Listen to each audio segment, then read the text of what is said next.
వేదికను అలంకరించిన పెద్దలు మరియు ఈ సభకు నిచ్చేసిన సభికులందరికీ ఇస్లామియా నమస్కారములు. అస్సలాము అలైకుం వరహమతుల్లాహి వబర్కాతుహు.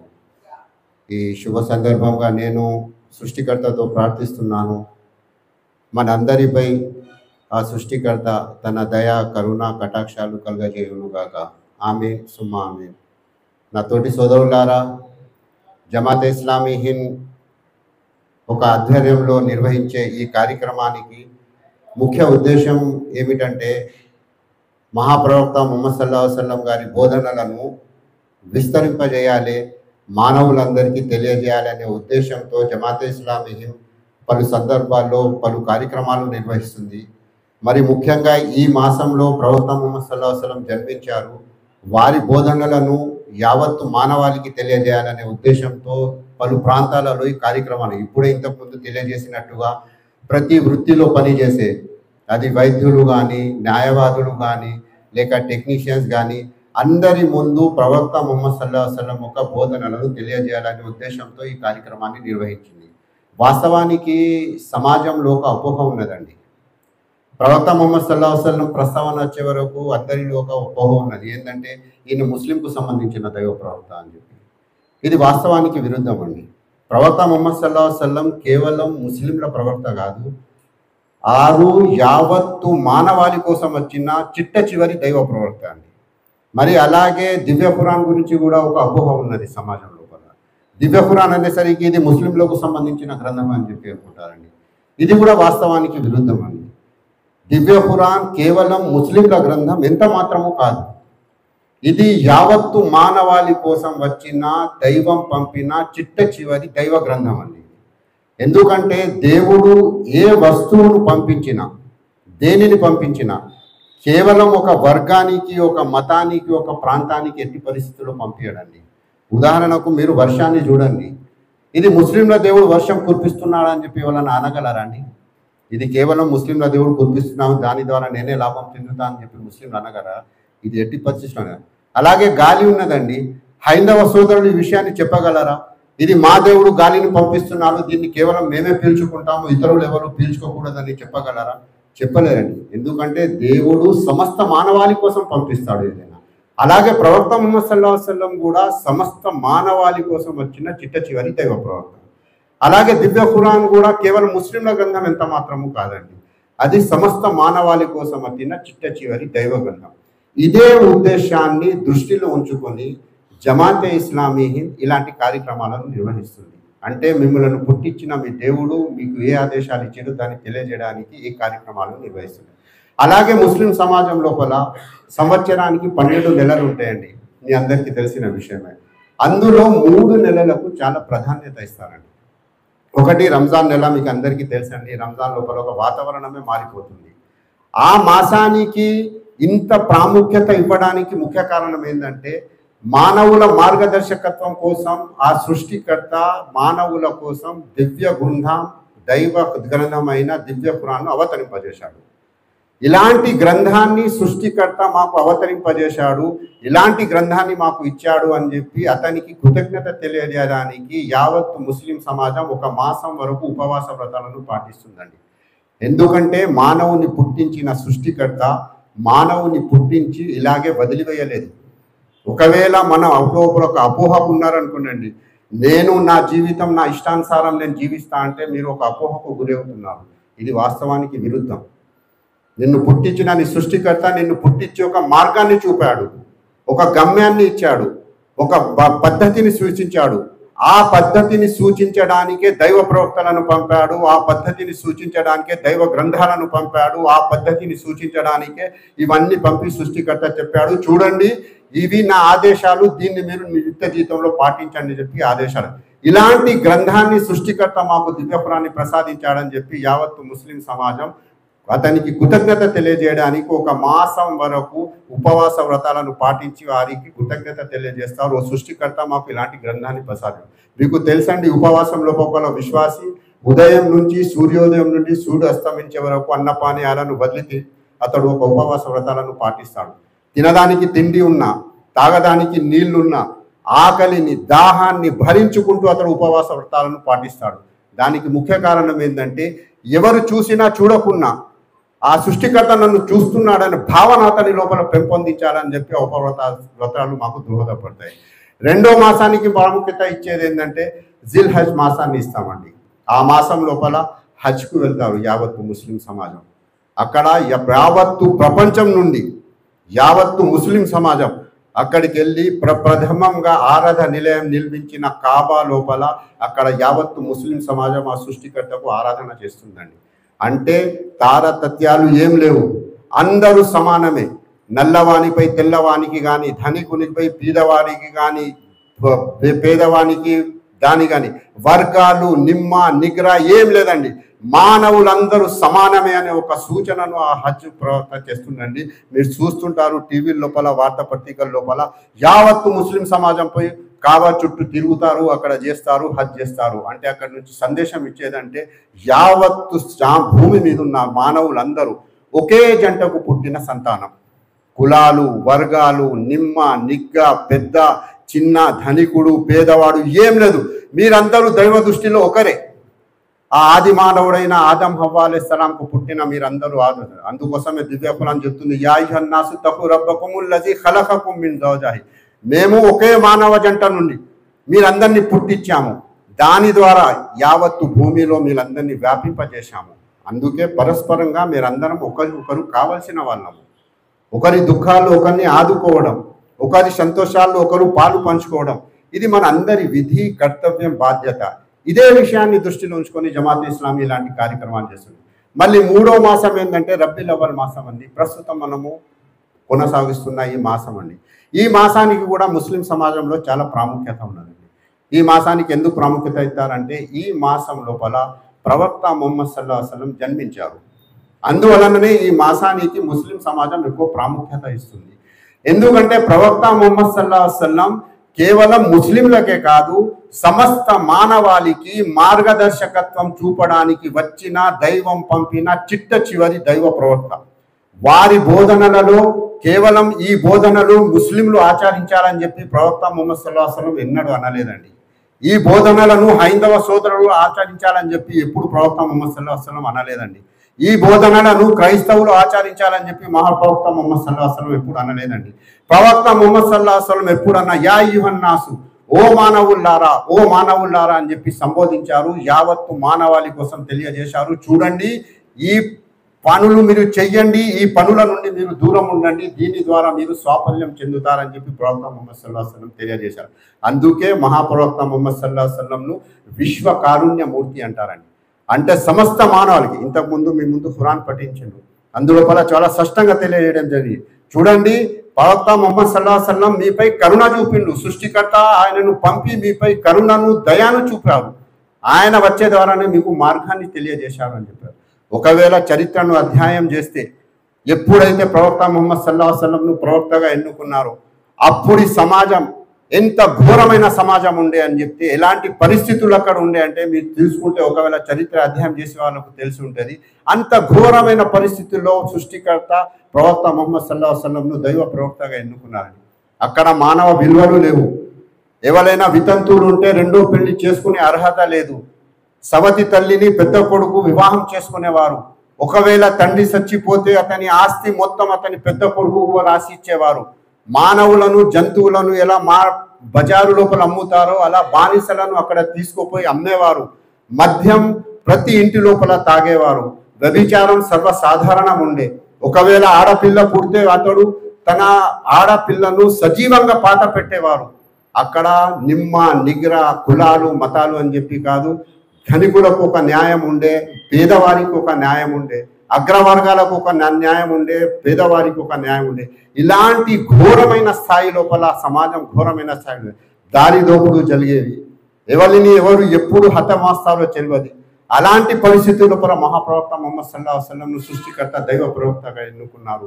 పగ, ద్వేషం, అహంకారం ఇలాంటి చెడు ఉన్న సమాజం లోపల ప్రవక్త ముహమ్మద్ సల్లల్లాహు అలైహి వసల్లంను సృష్టికర్త దైవ ప్రవక్తగా ఎన్నుకొని పంపారు. వారు కేవలం 23 సంవత్సరాల వ్యవధి లోపల వారు తెచ్చిన విప్లవం మీ కళ్ళ ముందట ఇలా ఉన్నదండి. ఇవాళ యావత్తు ప్రపంచం లోపల 25% ఈ విప్లవాన్ని అంగీకరించే వాళ్ళు ఉన్నారు, దీనిని ఇస్లాంను స్వీకరించే వాళ్ళు ఉన్నారు. ఈ సమాజానికి మొట్టమొదటిసారి మానవ హక్కులను చూపిన విశ్వకారుణ్యమూర్తి మహాప్రవక్త ముహమ్మద్ సల్లల్లాహు అలైహి వసల్లం అని వారు చెప్పారు. ప్రవక్త ముహమ్మద్ సల్లల్లాహు అలైహి వసల్లం చూడండి, తల్లి పాదాల కింద స్వర్గం ఉన్నదని చెప్పి ప్రవక్త ముహమ్మద్ సల్లల్లాహు అలైహి వసల్లం తెలిపారు. ఎవరైతే సవతి తల్లిని వివాహం చేసుకునే వారు ఉండేనో వారికి చెప్పారు, ఇది చెడు మార్గం, ఇది అపమార్గము, దీనిని మీరు అనుసరించవద్దు. తల్లి పాదాల కింద స్వర్గం ఉన్నది. స్వర్గంకి ఎవరు పోవాలనుకోండి, మీ కోరిక లేదా, నా కోరిక లేదా, ప్రతి మనిషి కోరుకుంటాడు నేను మరణించిన తర్వాత స్వర్గానికి వెళ్ళాలని చెప్పి. ఒకవేళ మీరు స్వర్గానికి పోవాలనుకుంటే మీ తల్లికి సేవ చేయండి, దాని ద్వారా మీరు స్వర్గాన్ని పొందగలరని చెప్పారు. తండ్రి స్వర్గానికి ముఖ్య ద్వారం అని చెప్పారండి.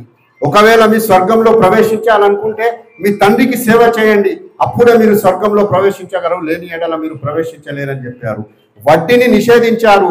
చూడండి, వడ్డీ తీసుకోకూడదు, వడ్డీ ఇవ్వకూడదు, వడ్డీ మధ్య లోపల మీరు వెళ్ళకూడదని చెప్పారండి.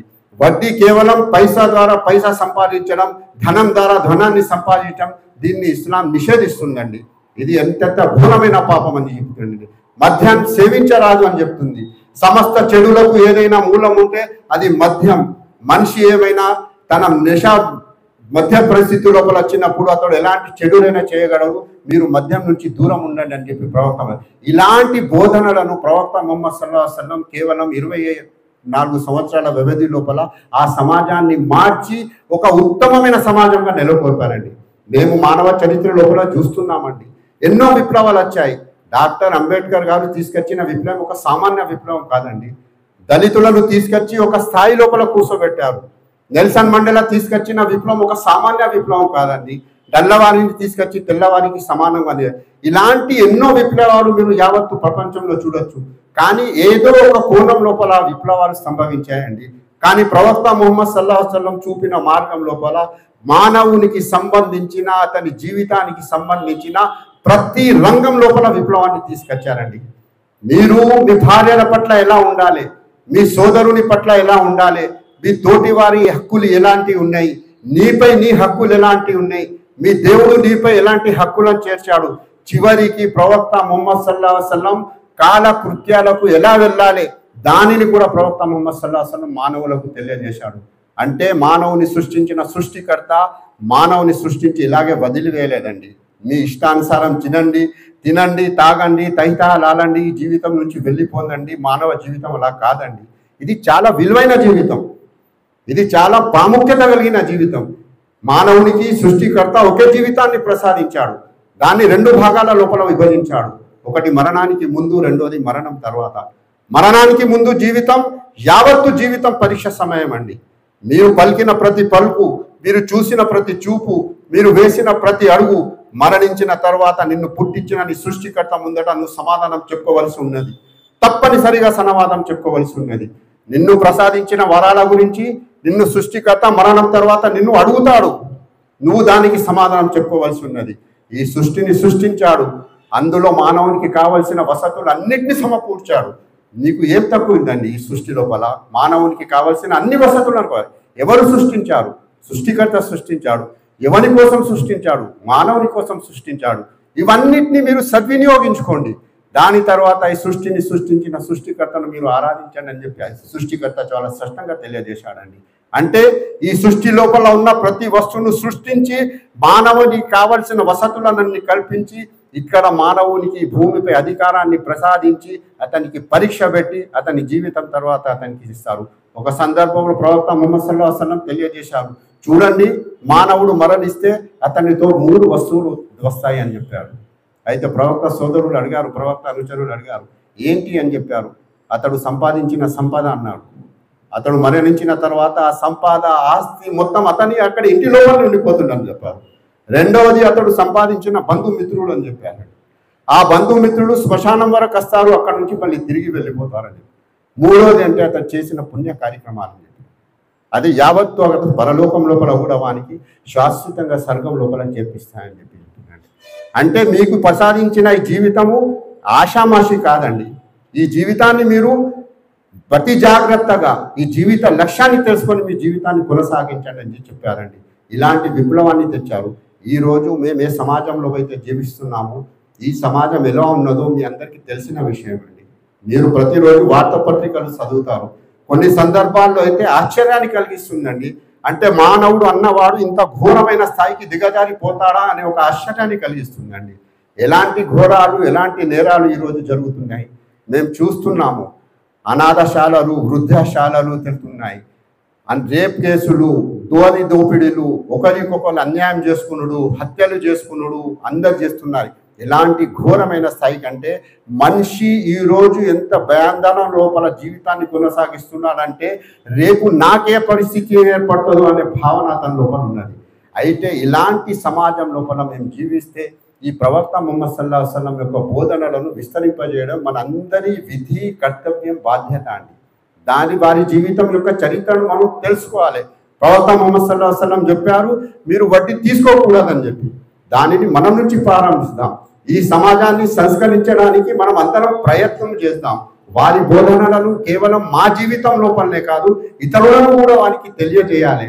ఆ బోధనలను విస్తరింపజేయడానికి మనం ప్రయత్నం చేయాలని చెప్పి ఉద్దేశంతో ఈ కార్యక్రమాన్ని నిర్మిస్తాం.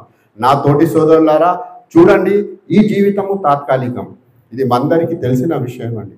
ఈరోజు ప్రపంచంలో ఎంతో మంది జ్ఞానులు, విద్యావంతులు, శాస్త్రవేత్తలు, ప్రతి ఒక్కరు ఎంతమంది ప్రముఖులు ఉన్నారో వారందరూ జీవితం లోపల కొందరు తన తెలివి, జ్ఞానాన్ని ఉపయోగించి కొందరు దేవుణ్ణి తిరస్కరించారు.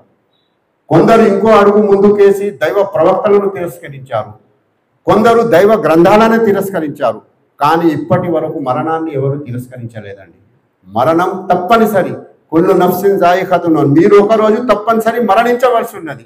పుట్టిన ప్రతి ప్రాణి మరణించవలసి ఉన్నది. ఈ మరణం రాక పూర్వమే అసలు నేను ఎవరు, నేను ఎక్కడి నుంచి వచ్చాను, ఎందుకు వచ్చాను, నేను చేయవలసిన పనులు ఏమిటి, నేను చెయ్యకూడని పనులు ఏమిటి, ఇది తెలుసుకోవడం మానవ జీవిత లక్ష్యం అండి. నా జీవితము నేను జీవిస్తున్నాను.